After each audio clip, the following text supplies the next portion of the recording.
नमस्कार, स्वागत है आपका। मैं हूं आपके साथ सुरभि राजपूत। बुलेटिन की शुरुआत कर रही हैं बड़ी खबर के साथ। चंडीगढ़ से बड़ी खबर आपको बता दें। इस बीच बड़ी जानकारी, हरियाणा विधानसभा होगी पूरी तरह से हिंदी भाषी। बजट सत्र से इसकी शुरुआत होगी, साथ ही हिंदी भाषा में होंगे बिल और जरूरी दस्तावेज। बड़ी जानकारी, बड़ी खबर, अहम जानकारी आपको बता दें हरियाणा विधानसभा से जुड़ी हुई, जहां पर अब पूरी तरीके से इसे हिंदी भाषी किया जा रहा है। बजट सत्र से इसकी शुरुआत होगी, हिंदी में होंगे यहां पर सभी नोटिंग, बिल और जरूरी दस्तावेज।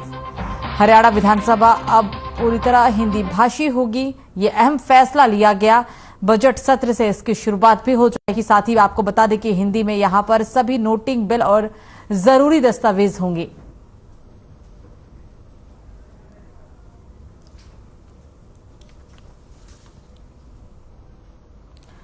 तो चंडीगढ़ में green mobility electrical vehicle expo के दूसरे दिन डिप्टी सीएम दुष्यंत चौटाला दौरे पर पहुंचे, जहां पर उन्होंने इलेक्ट्रिक व्हीकल के कई मॉडल का जायजा भी लिया है। और इस मौके पर उन्होंने कहा कि चंडीगढ़ में green mobility electric vehicle export उत्तर भारत का पहला एक्सपो है। लोगों को ईवी विकल्प की तरफ बढ़ाने के लिए दिशा में यह अच्छा कदम है। एक्सपो में कमर्शियल वाहनों के इलेक्ट्रॉनिक मॉडल एक अच्छी शुरुआत है। इलेक्ट्रॉनिक व्हीकल पेट्रोल और डीजल पर चलने वाले वाहनों की तुलना में काफी सस्ते भी हैं और देश के सभी राज्यों में इलेक्ट्रॉनिक वाहनों को बढ़ावा देने के लिए नीतियां बनाई गई हैं।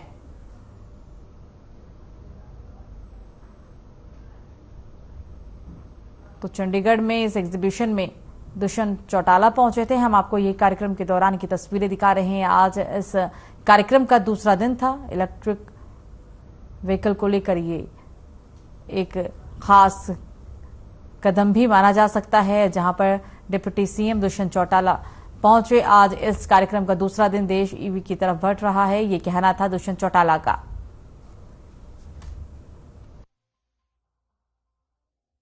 पहले तो सबसे खुशी की बात है कि first of its kind PHD chambers ने electric vehicle expo north India का पहला लगाया है और एक इनसे इसको कह लीजिए पहला कदम है जो लोगों को ई मोबिलिटी की ओर ट्रांसफॉर्म करेगा। आज यहाँ पर देश में मैन्युफैक्चर्ड गाड़ियों से लेकर इंपोर्टेड गाड़ियाँ, कमर्शियल व्हीकल्स तक भी इलेक्ट्रिक मॉडल्स में इनने डिस्प्ले करे हैं और ये एक अपॉर्चुनिटी है चंडीगढ़ के आम नागरिक को आकर देखने की, जो ग्रीन मोबिलिटी की ओर। तो अम्बाला कैंट के पीडब्ल्यूडी रेस्ट में गृह मंत्री अनिल विज ने जनता दरबार लगाया है। आपको बता दें कि पूरे प्रदेश से हजारों की संख्या में फरियादी अपने फरियाद लेकर पीडब्ल्यूडी रेस्ट हाउस पहुंचे।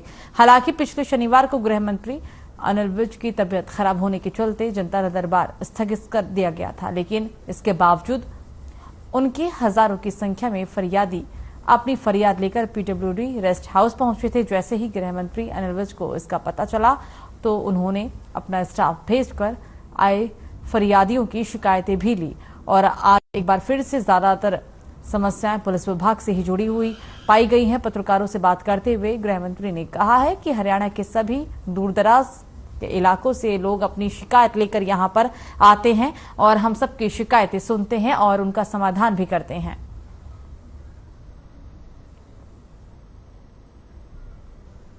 जनता दरबार पे पहुंचे ये तमाम फरियादी। हर शनिवार को जनता दरबार लगाया जाता है, जहां गृह मंत्री अनिल विज लोगों की समस्याओं को सुनते हैं।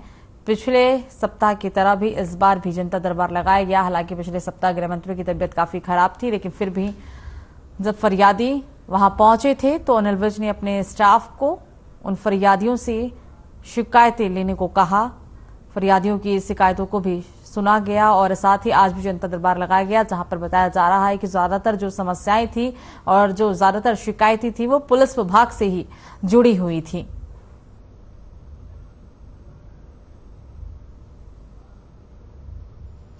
चार सौ 498 के जितने केसेस दर्ज हुए हैं और कितनी पेंडेंसी है आज तक, क्योंकि 498 के मेरे हर जनता दरबार में बहुत लोग आते हैं, लड़कियां रो रही हैं, बिलख रही हैं कि कार्रवाई नहीं हुई। तो उन सारों का मैंने बुलाया है, फिर मैं सारे अधिकारियों को बुलाऊंगा और पूछूंगा भी ये पेंडेंसी क्यों है, क्यों इनके ऊपर कार्रवाई नहीं हो रही? तो वो उसका करूंगा और इसके बाद मैं 376 का भी सारे केस मंगाने वाला हूँ। 376 के भी बहुत केस आ रहे हैं और यार पेंडिंग, तो कई महीने कई साल लटकते रहते हैं।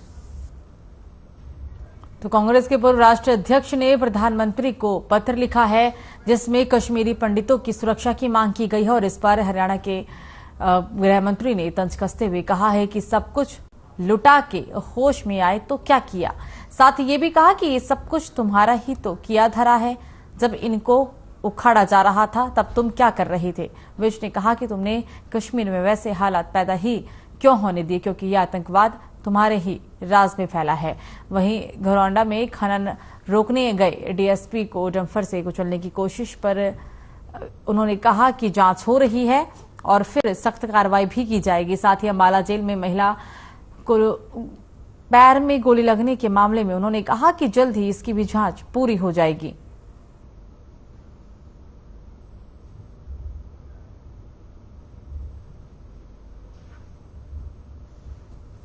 सब कुछ लुटा के होश में आए तो क्या किया?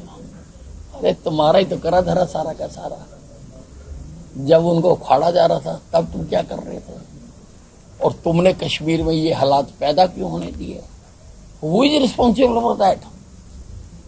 ये कश्मीर में आतंकवाद तुम्हारे ही राज में पैदा हुआ।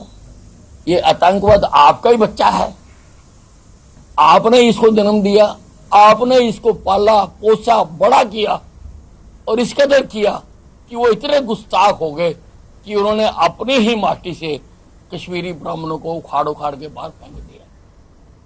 तो खबर अंबाला से, जहां तेज रफ्तार का कहर देखने को मिला। बता दें कि तेज रफ्तार बस ने एक साइकिल सवार को जोरदार टक्कर मार दी और हादसे में साइकिल सवार की मौके पर ही दर्दनाक मौत हो गई। हादसे के बाद बस ड्राइवर मौके से फरार हो गया। मृतक के साथी ने कहा है कि युवक का नाम नरेश कुमार था, जो एक फैक्ट्री में सफाई का काम किया करता था। काम पर जाते वक्त एक प्राइवेट बस ने उसे टक्कर मार दी, जिससे कि उसकी मौत हो गई। हादसे की सूचना मिलने के बाद पुलिस भी मौके पर पहुंची और शव को अस्पताल में रखवा दिया।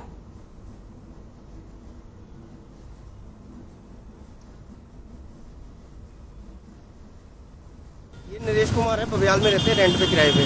तो ये सुबह जैसे इन्होंने यहाँ पे क्रॉसिंग की होगी, इधर से टर्न लिया इन्होंने हल्का सा, तो साइड ऑटो खड़े रहते हैं, इसलिए ऊपर से उन्होंने हल्का सा टर्न लिया हो तो पीछे से जो बस खड़ी है प्राइवेट, इन्होंने इसको कुचल दिया।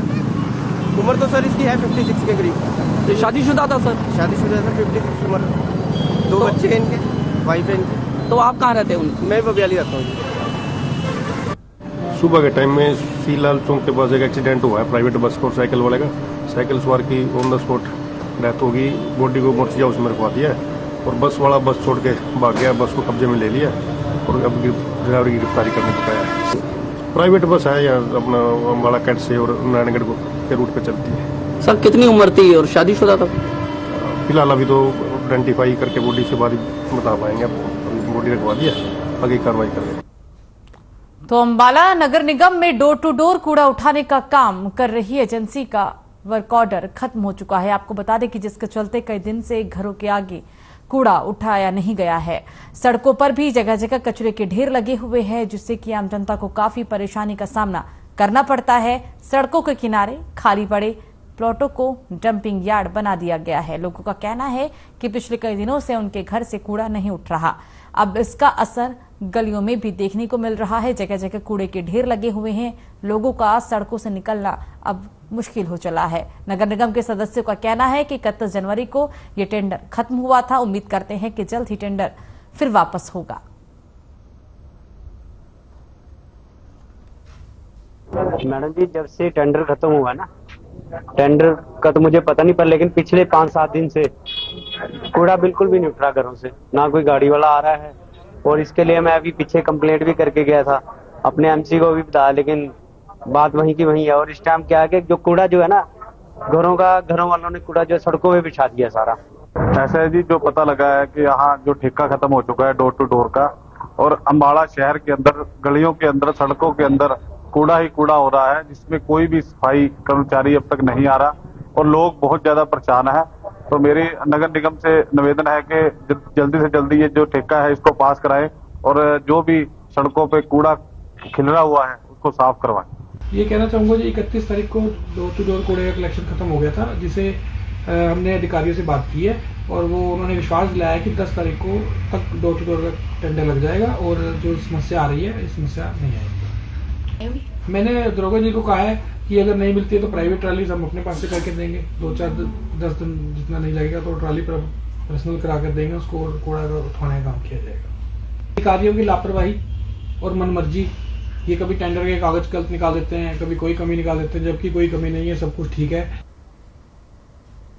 तो अंबाला कैंट की ग्वाल मंडी में डेयरी की आड़ में गैस सिलेंडरों की कालाबाजारी के आरोप में पुलिस ने भीम यादव समेत 4 लोगों पर केस दर्ज किया। कैंट थाना प्रभारी इंस्पेक्टर नरेश कुमार ने हाउसिंग बोर्ड चौकी इंचार्ज बलकार सिंह के नेतृत्व में टीम गठित कर डेयरी में छापेमारी की। साथ ही छापेमारी के दौरान पुलिस ने 31 गैस सिलेंडर भरे और 5 खाली सिलेंडर बरामद किए। इसमें से 2 घरेलू और बाकी सभी कमर्शियल सिलेंडर हैं। इस मौके पर एसएचओ ने कहा है कि उन्हें सूचना मिली थी कि ग्वाल मंडी में लगातार सिलेंडरों की कालाबाजारी की जा रही है, जिस पर पुलिस ने एक्शन लिया और 31 गैस सिलेंडर बरामद किए।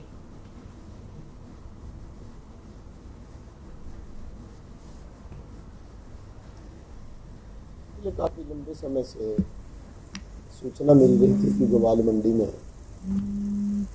गैस के सिलेंडरों की कालाबाजारी का धंधा चल रहा है, जिस पे हमने विशेष निगरानी रखी हुई थी। कल मुझे सूचना मिली कि आज एक वहाँ डेयरी है, उसमें काफ़ी भारी मात्रा में सिलेंडर रखे हैं, जिसमें मैंने sub inspector Balkar Singh incharge चौकी हाउसिंग बोर्ड के नेतृत्व में टीम तैयार की और खाद्य एवं आपूर्ति विभाग के अधिकारियों को भी सूचित किया। हमने वहाँ रेड की। रेड करने पर 36 सिलेंडर, जिनमें ज़्यादातर कमर्शियल हैं, वो मिले हैं। 31 सिलेंडर भरे हुए और 5 सिलेंडर खाली, यानी कुल टोटल 36 सिलेंडर मिले हैं। तो सोनीपत के स्कूल में चोरों ने चोरी की कोशिश की है। आपको बता दें कि स्कूल समेत पोस्ट ऑफिस और बैंक का ताला भी तोड़ा गया। वहीं पुलिस सीसीटीवी को चेक भी कर रही है। पुलिस का कहना है कि पोस्ट ऑफिस और बैंक में कोई नुकसान नहीं हुआ है। संभावना जताई जा रही है कि स्कूल को बदनाम करने की साजिश रची गई है। साइबर एक्सपर्ट, सीआईए और थाना प्रभारी मामले में जांच कर रही है। पुलिस सीसीटीवी के माध्यम से चोर तक पहुंचने का प्रयास भी कर रही है। तो वहीं पोस्ट ऑफिस कर्मचारी ने कहा है कि अलमारी और गेट का ताला तोड़ा गया, लेकिन रिकॉर्ड और कागजात पूरी तरीके से सुरक्षित मिले हैं।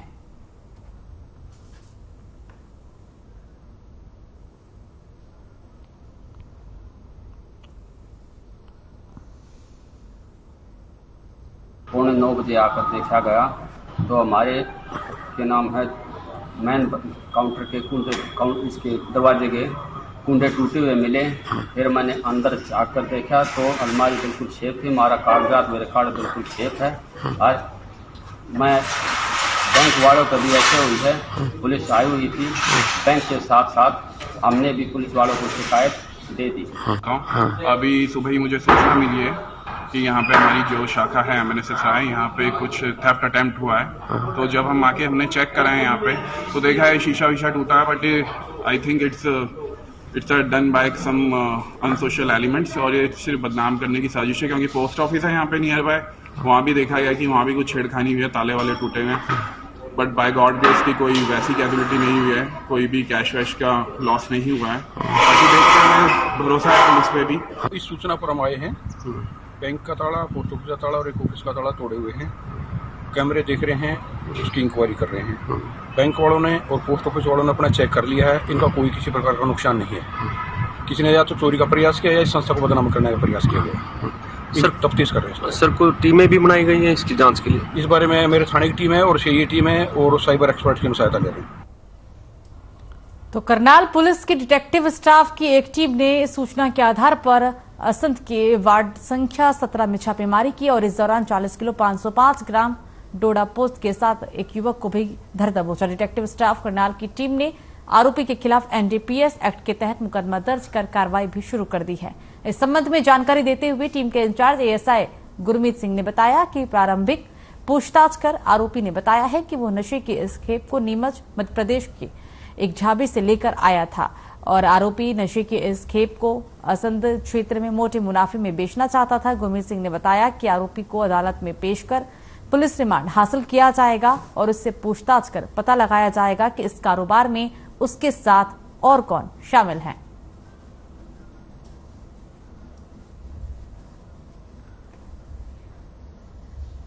लाकर जो युवा हैं, युवा को नशा बेचने का काम करते हैं। जो युवा है नशा पीने के आदी हो जाते हैं, जो अपने घर परिवार को खत्म करते हैं।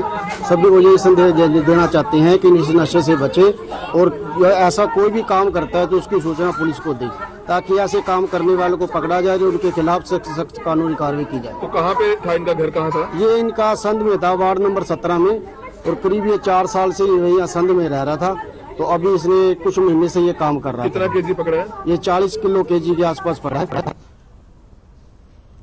तो फिलहाल एक छोटे से ब्रेक के लिए रुक रहे हैं। ब्रेक के बाद भी खबरों का सिलसिला जारी रहेगा।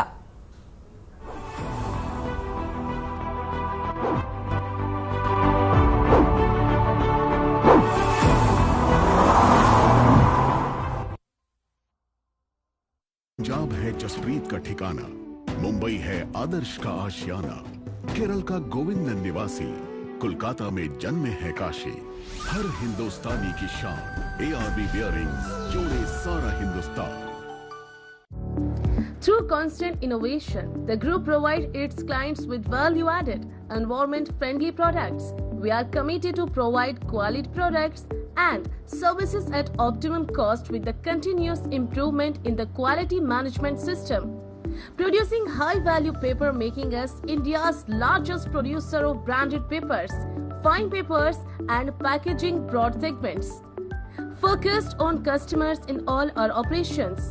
Hence, extensive investments are made towards people and people practices. KRPL world's leading eco-friendly paper from agro residue. नमस्कार दोस्तों, आपने लव जिहाद शब्द जरूर सुना होगा। अभी हाल ही में आफ्ताब अमीन नाम के लड़के ने श्रद्धा नाम की लड़की की निर्मम हत्या की।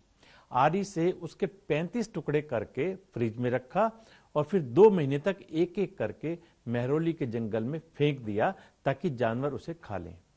ऐसी वैशी हरकत के लिए उसे ये संस्कार और प्रेरणा कहां से मिली होगी कहने की जरूरत नहीं है। इस तरह की कोई पहली घटना नहीं है। पैसे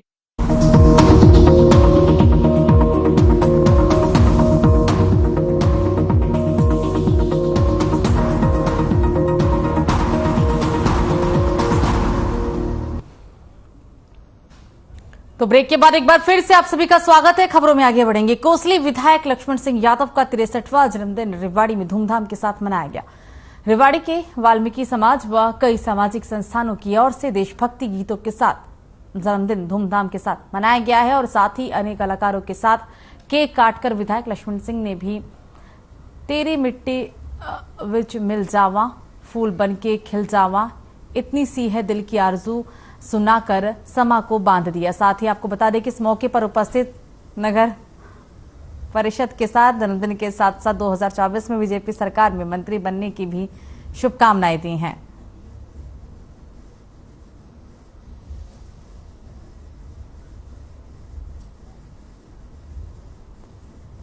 सबसे पहले तो मैं महर्षि वाल्मीकि की जो ट्रस्ट है और उनके सब साथियों का धन्यवाद व्यक्त करूंगा और साथ ही कर्पूरी ठाकुर मंच का भी, उनके भी साथियों का मैं धन्यवाद व्यक्त करूंगा और साथ में हमारा परिवार भाई दिनेश कपूर, भाई वेदप्रिय आर्य और चावरिया पूरा समाज और इन सब साथियों का धन्यवाद व्यक्त करूंगा ताकि इन्होंने मेरा जन्मदिवस पे इतना सुंदर आयोजन रखा। मुझे लगता है कि संगीत जो है वो तनाव को दूर करता है और आज इन्होंने संगीत के माध्यम से उस तनाव को दूर किया है। जिस्म जलाया है तब जाके कहीं हमने करते ये केसरी रंग सजाया है मेरी जमी अफसोस नहीं जो तेरे लिए सो दर्द सहे मैं तुझे रहे तेरी ध्यान सदा ध्यान दिए रहना है मेरी जमी महबूब मेरे मेरी नस नस में तेरा इश्क बहे एक आना पड़े कभी रंग तेरा जिस्मों से निकल कर खून कहे। तो बहादुरगढ़ शहर के 56 पार्कों का रखरखाव अब नगर परिषद नहीं करेगी। आपको बता दें कि पार्कों का रखरखाव एनजीओ या फिर रेसिडेंट वेलफेयर एसोसिएशन करेगी। हालांकि सारा खर्च नगर परिषद की वहन ही करेगी। आपको बता दें कि लोगों की सुविधा और पार्कों के सौंदर्यीकरण के लिए नगर परिषद ये बेहद अच्छी पहल भी मानी जा रही है। नगर परिषद के कार्यकारी अधिकारी ने कहा है कि 4 रुपए प्रति वर्ग मीटर के हिसाब से पार्कों की रखरखाव का खर्च एनजीओ या RWA को दिया जाएगा। पार्कों की रखरखाव पर हर महीने नगर परिषद करीबन 9 लाख रुपए खर्च करेगी। नगर परिषद के ईओ संजय रोहिला का कहना है कि इस कदम से जन भागीदारी बढ़ेगी और पार्कों की भी काफी अच्छी स्थिति रहेगी। नगर परिषद की इस पहल के बाद एनजीओ और RWA भी आगे आई है। नगर परिषद पार्क में झूले, ओपन जिम और पार्क की बाउंड्री जैसे बुनियादी काम स्वयं करेगी।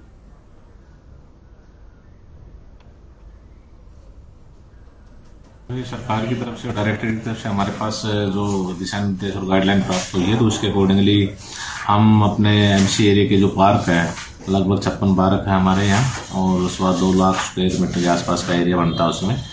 तो उसके लिए एज पर गाइडलाइन हम जो एनजीओ है या RWA है या तो एनजीओ एजेंसी है, उनके लिए हमने आवेदन मांगा है कि भाई हमारे पार्क है, इनके मेंटेनेंस और रख रखाव के लिए अगर आप इच्छुक जो भी होंगे उसको उसके लिए आवेदन मांगे हैं।